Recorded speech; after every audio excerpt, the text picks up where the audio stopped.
and welcome to Healthy Home Cooking. Today we are going to roast frozen Brussels sprouts. Preheat your oven to 400 degrees.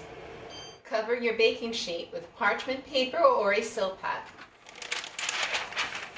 Put your Brussels sprouts on the baking sheet. Make sure you spread them out evenly.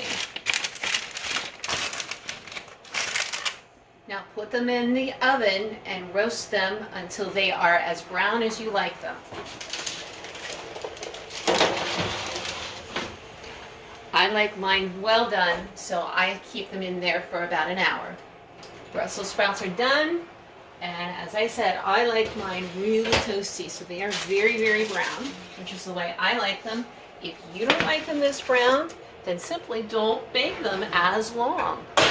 Like, comment, and subscribe.